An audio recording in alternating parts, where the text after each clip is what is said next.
Article 370 पर Brexit जैसे जनमत संग्रह का कोई सवाल ही नहीं है। सुप्रीम कोर्ट ने की अहम टिप्पणी, कपिल सिब्बल ने दी थी दलील।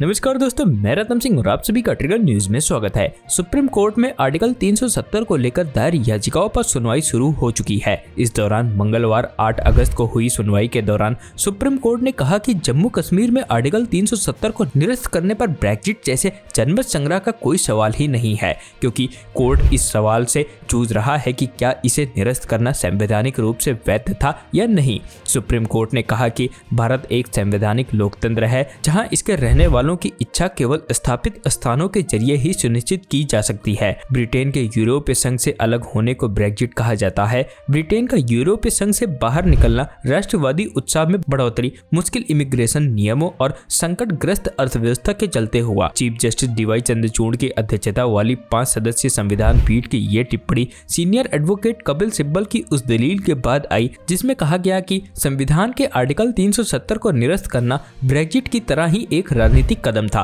जहां ब्रिटिश नागरिकों की राय जनमत संग्रह से ली गई थी। सिब्बल ने कहा कि जब 5 अगस्त 2019 को आर्टिकल 370 को खत्म किया गया था तब ऐसा नहीं था। सिब्बल नेशनल कॉन्फ्रेंस के नेता मोहम्मद अकबर लोन की ओर से पेश हुए थे, जिन्होंने आर्टिकल 370 को निरस्त किए जाने की चुनौती दी है। उन्होंने कहा, संसद ने जम्मू कश्मीर पर लागू संविधान के प्रावधान को एक तरफा बदलने के लिए अधिनियम को अपनी मंजूरी दे दी।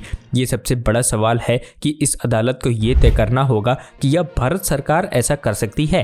सिब्बल ने जम्मू कश्मीर की संविधान सभा की गैर मौजूदगी में आर्टिकल 370 को निरस्त करने की संसद की शक्ति पर बार बार सवाल उठाया है। उन्होंने लगातार कहा है कि केवल संविधान सभा को आर्टिकल 370 को निरस्त करने या संशोधित करने की सिफारिश करने की शक्ति निहित थी, और चूंकि संविधान समिति का कार्यकाल 1957 में खत्म हो गया था, इसीलिए जम्मू कश्मीर को विशेष दर्जा देने वाले संवैधानिक प्रावधान को अस्थायी मान लिया गया। इन याचिकाओं को सुनने वाली बेंच में justice Sanjay Kishan Kaul, justice Sanjiv Khanna, justice BR Gavai और जस्टिस सूर्यकांत शामिल हैं। कपिल सिब्बल की दलीलों पर जस्टिस चंद्रचूड़ ने कहा, संवैधानिक लोकतंत्र में लोगों की राय जानने का काम स्थापित स्थानों के जरिए किया जाना चाहिए। आप ब्रेग्जिट जैसे जनमत संग्रह जैसी स्थिति का कल्पना नहीं कर सकते। उन्होंने सिब्बल के इस विचार से सहमति जताई कि ब्रेग्जिट एक राजनीतिक फैसला था, लेकिन हमारे जैसे संविधान के अंदर जनमत संग्रह का कोई सवाल ही नहीं है। Bureau report, trigger news.